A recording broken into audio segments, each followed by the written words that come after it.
got stuck. Bye-bye. It's hard to not compare all these classic sketch comedy shows when just one of them is mentioned.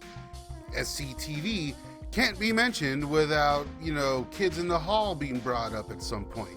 Anytime SNL would be discussed back when, you'd surely hear someone make the rightful claim that Mad TV is better, etc., etc. And sketch comedy has always been a favorite of mine. In fact, Kids in the Hall probably is my favorite of all time. And well, let's be honest, as great as American sketch comedy is, I've always felt that our friends from across the pond were much better at it, and maybe our friends from the Great White North as well. And they just did it better. I don't know, more love, I guess. However, in my opinion, one American sketch comedy show from days past completely defied us all and broke new ground. Broken ground is still being occupied and built on even today. For better or worse, SNL would remain the giant and most successful of the bunch. A lot of that due to them branching out with films and such based on their characters.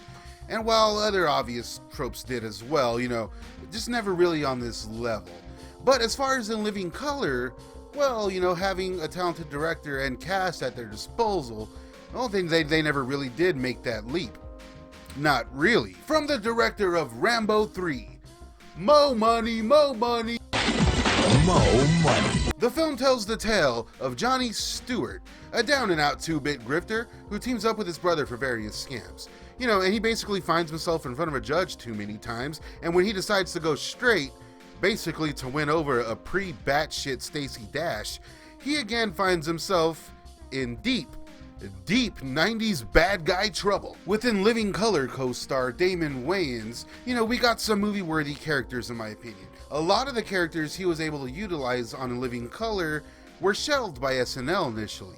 But when he made the leap, we got characters like Homie the Clown, Handyman, who has his own strange tale on film, and of course my favorite, the Homeboy Shopping Network. All you gotta do is hook this bad boy up in your house, and man, what you got? You throw the card in there, boom, or somebody else's card, boom, like that. More money, more money, more money.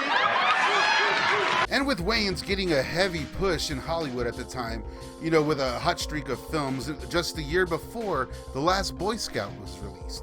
And it wouldn't be long until he reached into the well, so to speak. Mo Money's namesake and overall tone and, blueprint was directly lifted from the Homeboy Shopping Network, basically. This time with younger brother Marlon as his partner. And we would even get a skit of sorts in the film intro, which basically alludes directly to the Homeboy Shopping Network. Wayans was able to have some control over the project, and some events from his own life would even be inserted into the script, as Wayans found himself in trouble as a youth, even stealing credit cards and getting busted in real life. I did, and I got caught. And I was stealing credit cards. And well, if you get like a credit card and they ask you for $35 for a membership fee, a lot of people won't pay because their other credit cards, they're for free. They're free, And so they send them back, but the cards go out pre-approved. So if someone like myself should intercept it, they can sign the back and use it. And you did that? Mm-hmm. This was in your youth when you didn't know better. Okay. And you got caught? Yeah, and I went through the court system. I wasn't a criminal, never had a record, so, it was like a smack on the hand, and I learned the lesson. I kept it in my back pocket and used it in the movie. Of course, here in the film, the repercussions are more, harsh, I guess we could say, as we get not only a comedy, but at times, even like an out-of-place actioner / romance. Hey, it's the 90s. The 90s indeed, as it is blatantly apparent upon hearing the film's soundtrack. And of course, in pure 90s fashion, we get a number of montages, and to be honest, a lot of this music is still pretty good.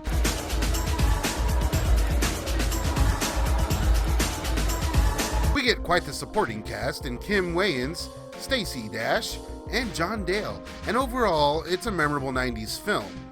The film was produced by the Wayans Wife and Kids Productions.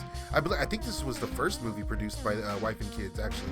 And it opened at #1, although receiving mixed reviews. And, you know, as many other 90s classics, it found its real life on cable and video. And upon rewatching recently, it still holds up. I mean, the film takes some chances, and tonally and aesthetically really does take us for a ride. We even get a big action set piece finale, as in the third act, it pretty much turns into your basic cable action flick, and it's all done pretty well. But in my opinion, the film's heart and soul comes with the little comedic spots of improv throughout. I was gonna kill me. What is that? He's ruining my stomach. Get them out. Giving strong In Living Color vibes. And we would see for the first time the raw potential of the young Marlon Wayans. Oh, God. Take this girl out of here. Fire, Charlie! Fire! It's coming! Mo Money really is one of the strangest comedy movies of the 90s, as it is just as much a murder-infused suspense actioner that exists in that special odd place known as the early 90s. You know, it's as much that kind of movie as it is a comedy, and it's all balanced, kind of weird. It's a little off. You can kind of tell that there was like a lot of stuff left on the cutting room floor here, but it just works. And goddamn if the director Peter McDonald did not go on to shine in Hollywood with The Neverending Story 3. What are some of your favorite underrated sketch shows? Let me know down in the comments. And I'll also be covering more Wayans properties, so let me know down in the comments as well which one of those you want to see next. And please hit that notification bell and subscribe. So anyways, consider joining our Patreon and get yourself some staunch TV streetwear. Hey, it's the 90s.